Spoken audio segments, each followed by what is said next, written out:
May nakikinig, hindi titikom kanyang bibig. Sa taglay niyang kulit, tsak ika'y mapapaibig. Ang bibi mo at ang bibi ko. I love you! Love you, pare. Bibo!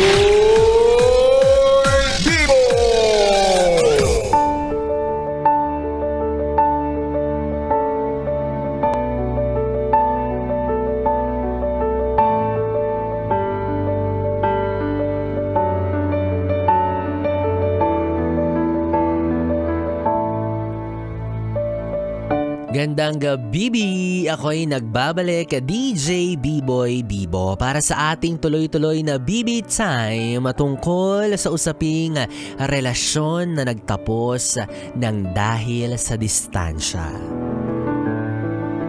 Alam nyo mga yes friend, lately ang dami kong naririnig na ganyang kwento tungkol sa mga ganyang setup, no? Yung mga magjowa na nung nakikita mo noon na magkasama pa sila talaga namang wow, parang walang titibag sa dalawang ito, no? Nakaalam mo naman talaga sila na talaga ang magkakatuluyan hanggang sa dulo. Kaso, ang naging problema, halimbawa yung boyfriend niya or girlfriend nitong isa kinakailangan ng mga ibang bansa, ganyan for example, no, na kinakailangang magtrabaho sa malayo, nagkaroon ng lamat yung relationship nila. Nagkaroon ng mga pagsubok na hindi nagaanong kaagad-agad nasusolusyonan, 'di ba? Alam nyo, recently, meron akong dalawang tao na personal kong kakilala na ganito yung naranasan. Yung isa, tinulungan niya yung boyfriend niya na lakarin yung mga papeles, lahat ng requirements para lang makapagtrabaho abroad. Kasi meron siyang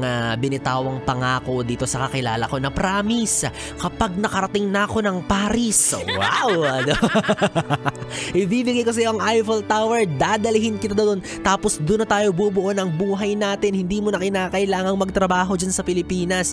Tapos, 'di ba, syempre, bilang ikaw, partner mo 'yun, susuportahan mo siya, 'di ba? At maniniwala ka sa lahat ng mga sasabihin at pangako niya, since ang bubuuhin ninyong buhay ay hindi na lang para kanya-kanya, 'di ba? Para sa inyong dalawa na. So, ayun, eventually, sa tulong niya at pagsusumikap din ng partner niya, yun nga, na isa katuparan yung pangarap niya na makapunta sa ibang bayan. Nakarating siya ng Paris, diba? Tapos ang ending, nung nandun na siya, medyo nakalimot-limot itong si kuya mo.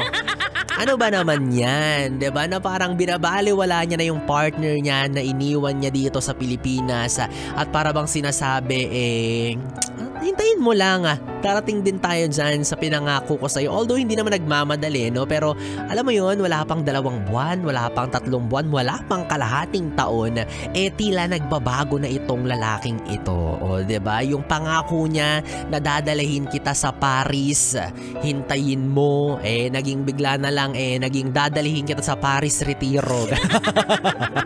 Ganon, diba? Nag-expect yung kakilala ko na balang araw magiging magkasama sila. Tapos ayun na, hanggang sa doon na pumasok yung iba nila pang mga problema. Tapos syempre, since magkalayo nga sila, nahihirapan na silang iresolba.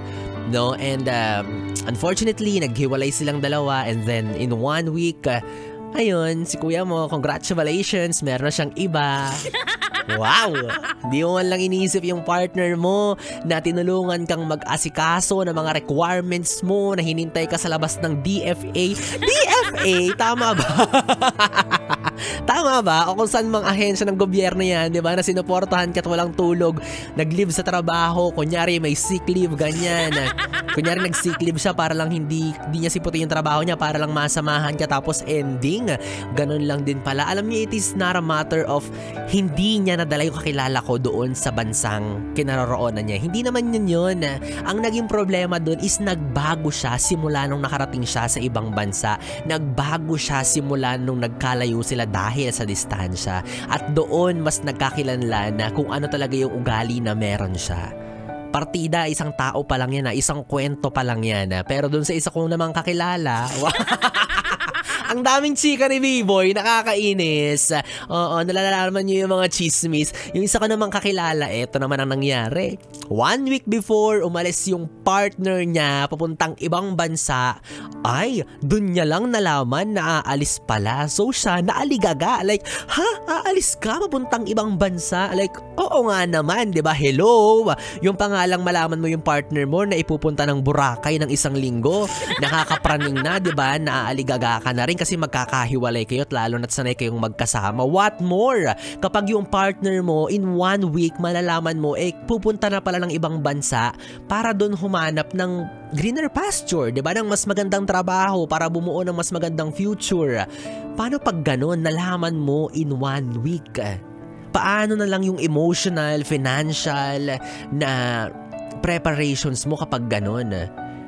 Kasi hindi mo pwedeng idahilan na ginawa ko yun, kaya ako nag-ibang bansa para rin sa ating dalawa. Hindi. Ginawa mo yun para lang sa sarili mo kasi hindi mo inisip yung mararamdaman ko or hindi mo man lang kinonsider yung magiging decision ko sa pag-alis mo.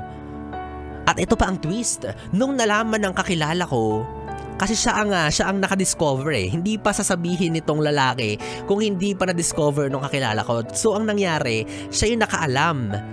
Nabasa niya sa chat na aalis na pala tong partner niya. Tapos nung kinompronta niya na, ano to? Ano tong may ticket ka na papuntang Dubai? Mga ganyan, diba? Ano tong nalalaman ko? Tapos, etong kaibigan ko, syempre, naguhurimentado na siya, nag-aalala na kung totoo ba talaga na aalis na siya ng bansa. Tapos sabi ng partner niya sa kanya, ano ba? Ba't ka man nakikialam? Pinapangunahan mo ko sa mga desisyon ko. Ay, wow. Salamat naman ha. Salamat naman. Sorry din pala dun sa pinangungunahan kita. Pasensya na ha. Dapat ba sasabihin mo yan sa akin 2 days before ka umalis? So masyado pa bang mahaba yung 1 week na preparation ko emotionally para pigilan ka or para ihandaman lang yung sarili ko sa pag-alis mo? Ihandaman lang tayong dalawa sa pag-alis mo? 'Di ba? So dito papasok yung mga considerations natin to our partners na kapag magdedesisyon tayo, dapat hindi na lang tayo mag-isa, especially if magiging involved yung magiging pakiramdam ng partner mo. 'Di ba? Grabe, kaya doon pa lang from that moment na narinig ko yung mga ganong klase ng kwento at nalaman ko na nag-i-exist pala yung mga ganong klase ng tao na literal na iiwan ka sa ere. Medyo nabahala ako. Affected yan. Wala ka namang jowa, B-Boy ha. Bakit apektado ka? Tsaka kung jowa man ako, naku, sinasabi ko, ipoposas ko talaga siya sa tabi ko. Hindi pwedeng lalayo yan. Kasi grabe di ba? Nakakatakot yung ganong setup. I mean, it works for some.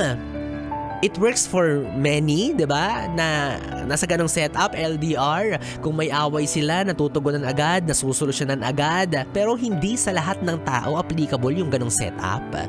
And kabilang po ako doon. Hindi pwede sa akin yung LDR kasi mahihirapan ako knowing na ang love language ko, physical touch, tapos ilalayo mo. Ay, di pwede. Sino na lang ang tatouch sa akin?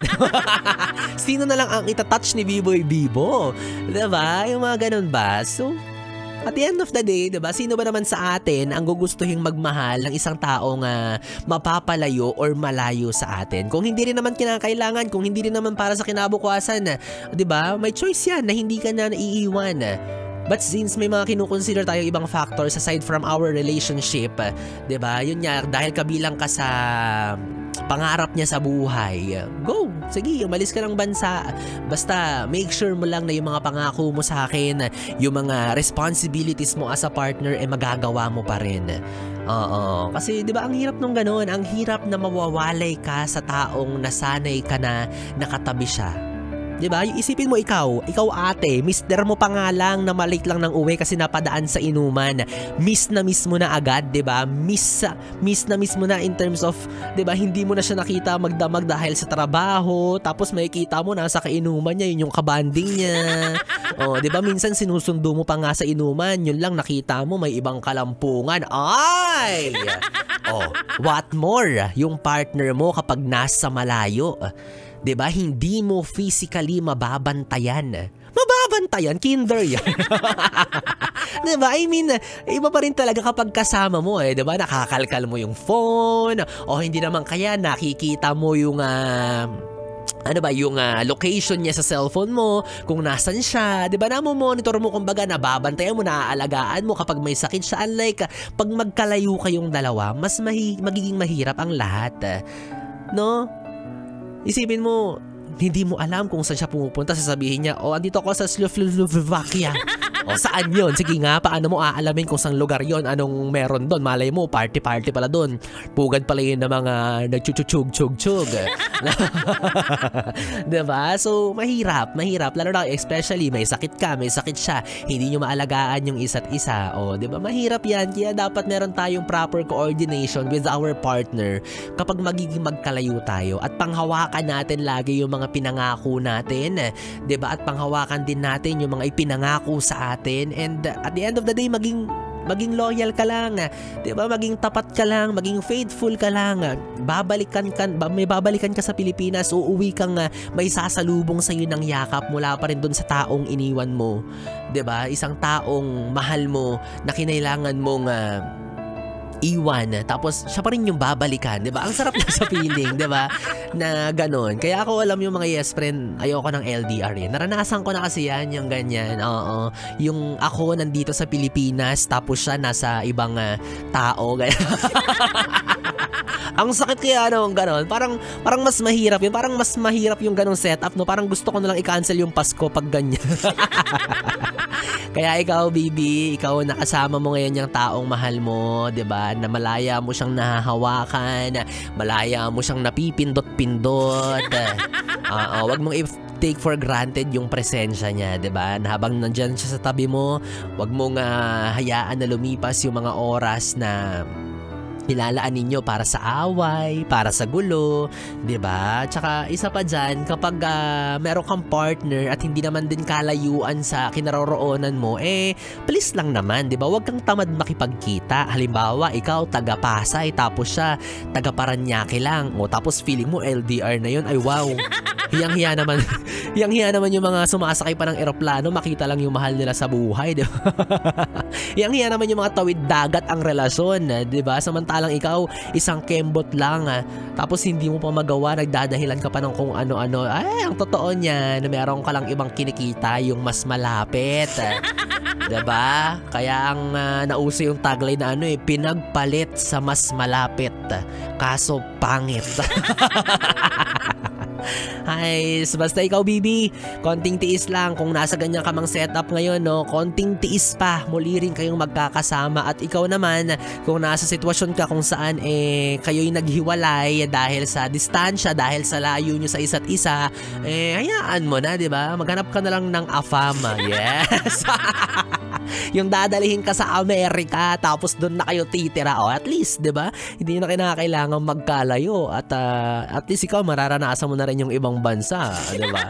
Siguraduhin mo lang lagi, no, yes friend, na mapapangalagaan mo yung tiwala na meron siya sa'yo at ganun ka rin. Yun naman yung sekreto dyan. Oo, magtatagal kayo, hindi matatapos yung relationship ninyo kapag meron kayong ganyan. Pangangalaga sa isa't isa kahit na magkalayo kayo, pangangalaga sa tiwala na meron ka at meron siya, at magtiwala ka lang lagi sa kanya at ganun din siya dapat sa'yo. 'Di ba? Magbaon lang kayo lagi ng malaking T. Tiwala, diba? Ngayon na magkalayo kayo, kamay-kamay muna. Dali-daliri muna, be, ha? Pagtsagaan mo muna yan. Masarap din naman yan. O bakit, 'di ba? Yun naman yung ginagamit kapag nagta-type ka sa keyboard ng cellphone mo, 'di ba? O kamay-kamay, dali-daliri. Masarap din 'yan kasi nakakausap mo yung partner mo, 'di ba? Meaning, magkausap kayo via video call, chat. Ikaw talaga napakabastos mo mag-isip porket 11:44 na.